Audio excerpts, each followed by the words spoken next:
Hi, I'm Tracey Soltis. And I'm Kali Alfaro. And you're listening to the Mind Body Studio, a place for anyone who wants to reach their full potential, thrive, and create a life filled with vitality.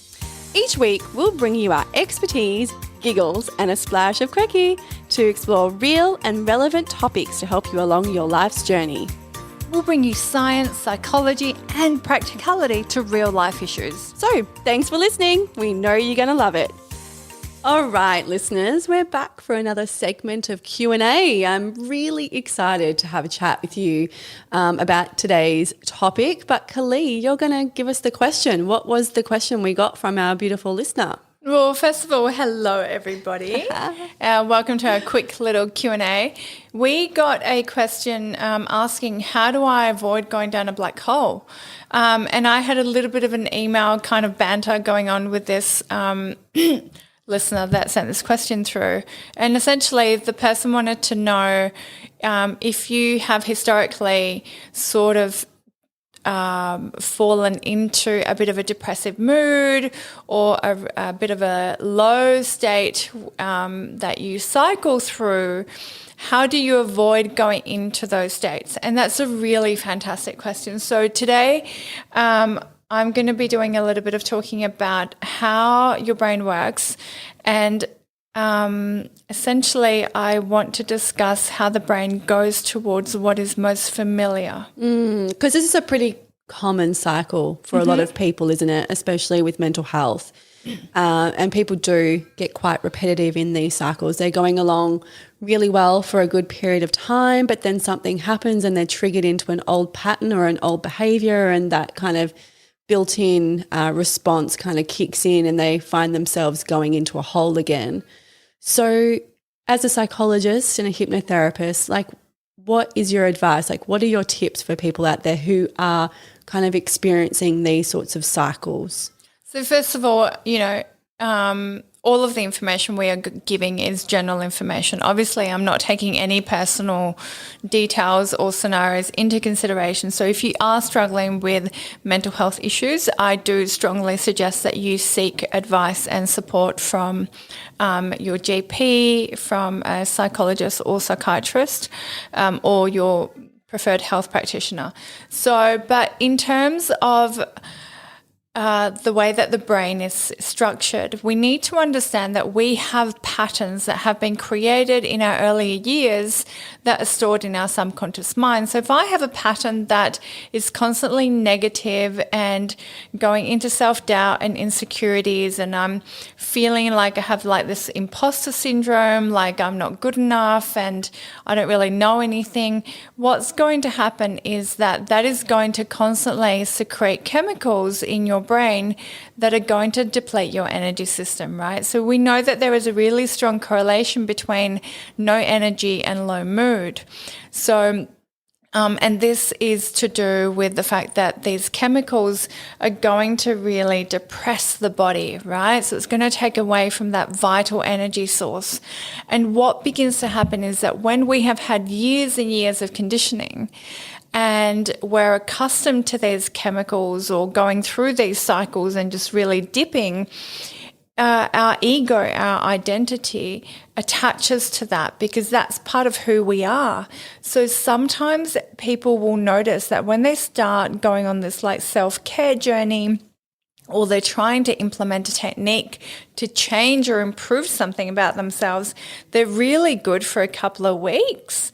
And then they just kind of fall off the wagon and they go back to their old patterns, right? Have you noticed that, Trace? The work that you do? Yeah, definitely. And I think it's really hard for people to not self-sabotage, because I think that that's one of the key things that tends to happen, is that we're familiar with a particular pattern and we've been doing that for a really, really, really long time. And so there's two things that happen. There's that sense of, I'm going to fail and I'm not going to be able to make this change, and self-sabotaging and limiting things start coming through.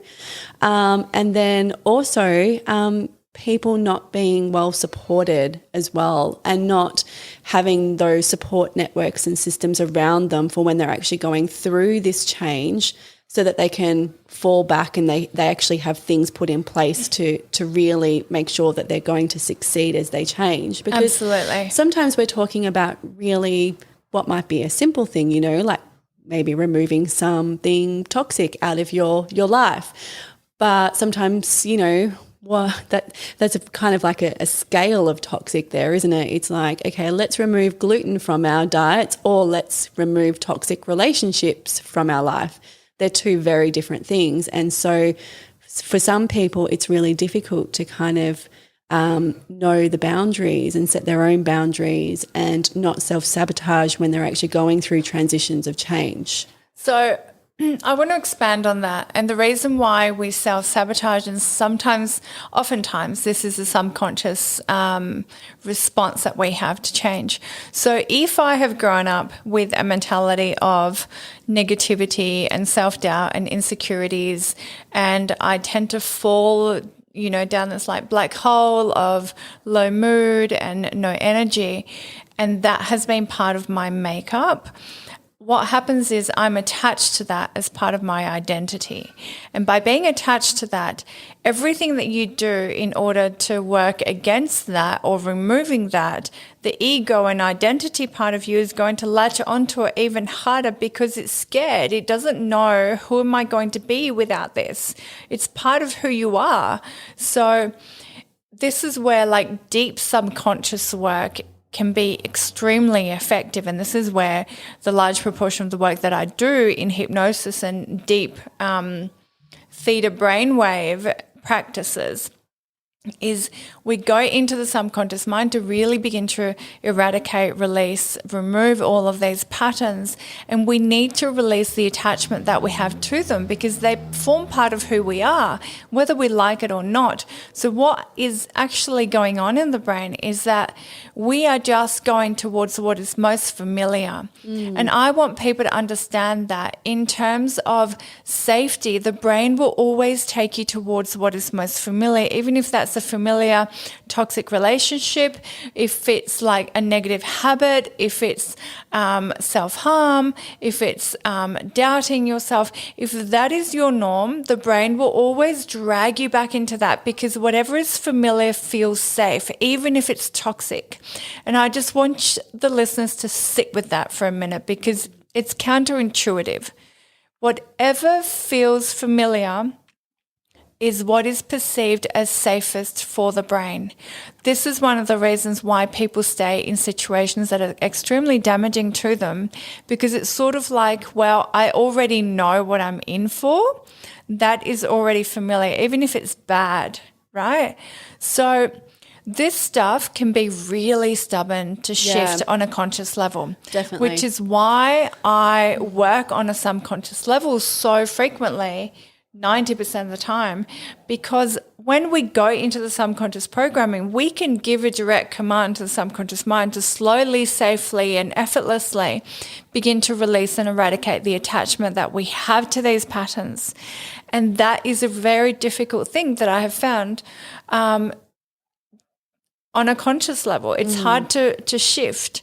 So, and I think also people have to be ready for that change. Absolutely. Because it's not going to work. I mean, I know from my own life and having a few cycles that I've had to break over time of my journey.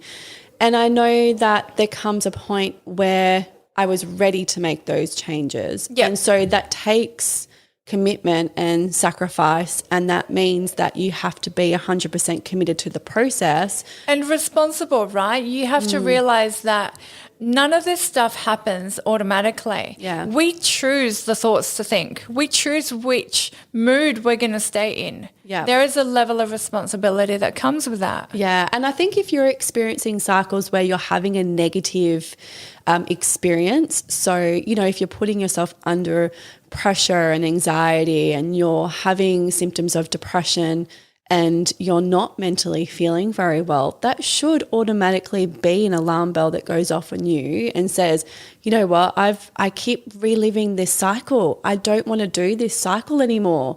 Like there has to be another way to deal with this. And there is. It's just about seeking the right support and getting the help that you need to actually work through that cycle, because all cycles are different and every single person has had a completely different life journey up to the point that they decide to make a change. Yep. And we have to factor in all of those things. It can't be a one size fits all type approach. It needs to be, let's look at this person from a holistic perspective and go, what does this person need and how can we help them and support them, taking into account everything that they've been through on their journey so far, and make sure that we can nurture them as best as possible to get them to break the cycle. And I've seen that in my office so many times, people coming in and going, oh my gosh, thank you so much for facilitating me with this person or that person or this support network, and I've broken cycles. People actually sit on my couch and they cry and they go, I can't believe that finally I feel free of, I've broken this pattern, I've broken this cycle. And that to me, like my heart, I'm getting chills like right now, because that there's nothing better. Like there's just something like heartwarming. I feel I'm making a lot of it's massive. You're creating a massive impact in people's lives. But I want to be a really big advocate in people taking responsibility for themselves, because it takes more than not wanting to be something to change it, right? Yeah. Just like Trace was saying, like you need to recruit the right type of support. Yeah. So what I want our listeners to kind of focus on is, if your mindset is going to go back to whatever is most familiar and you're trying to make a change, if feeling confident is like your goal, for example, that you want to feel a sense of confidence throughout the day, think about, when was the last time you felt confident? Did you actually pay attention to that, and did you celebrate? It could have been like the slightest little win that you felt confident that you left the house on time. Right? Yeah. And you weren't rushing, and you started your day in a more sort of like chilled out, non-rushy kind of energy. It could be that you accomplished something and you got really great feedback and you felt confident.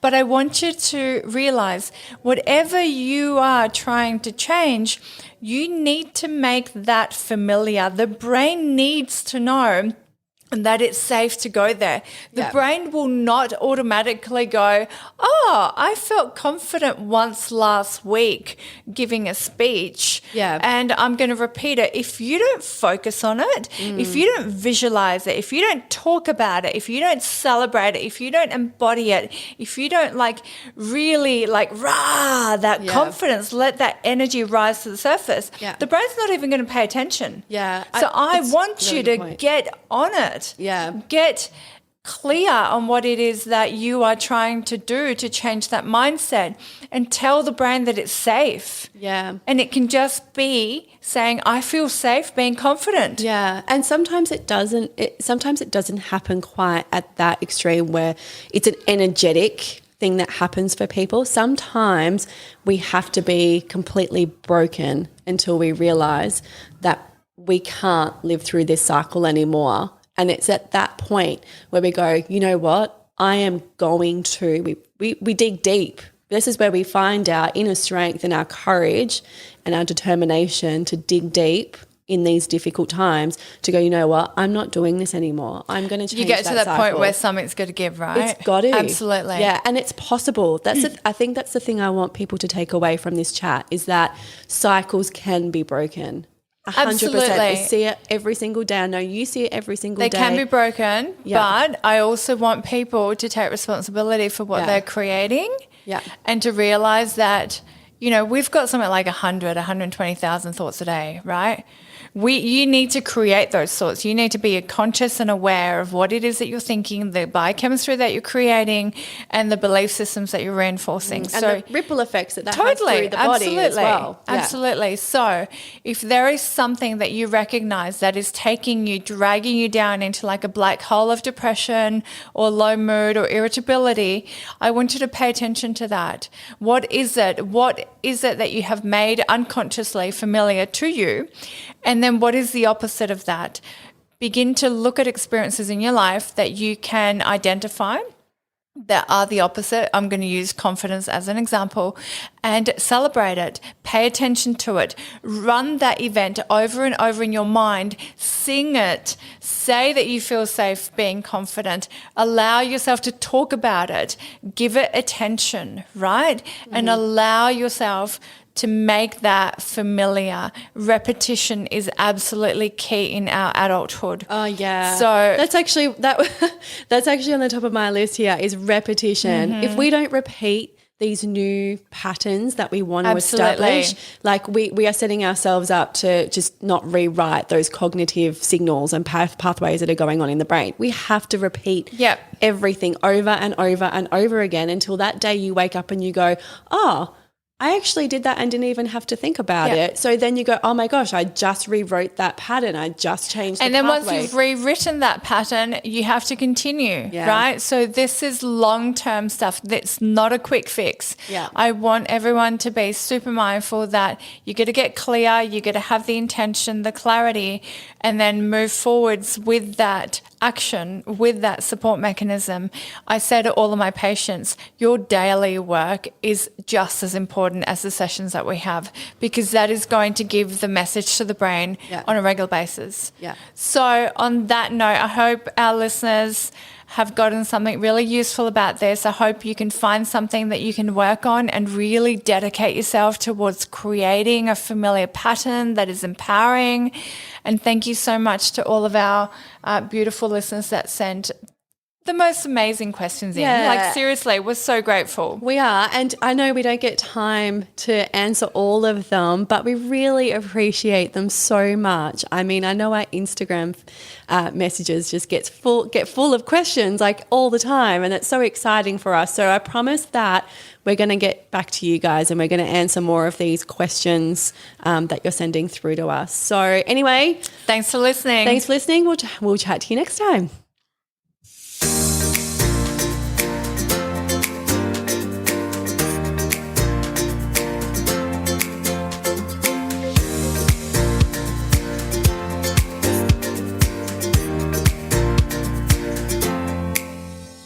The information, views and opinions expressed on this podcast should not be used or treated as a substitute for nutritional, medical, psychological or other advice by a qualified health professional.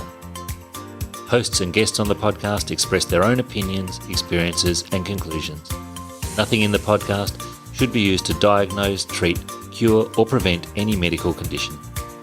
The podcast is not intended to replace any medical or mental health treatment. All information and advice provided is for general well-being and does not take individual cases into consideration. Neither Tracey Soltis, Kali Alfaro, or any sponsor endorse the opinions, views or conclusions expressed or shared on the podcast. Tracey Soltis and Kali Alfaro take no responsibility for any symptoms or consequences as a direct or indirect result of the podcast.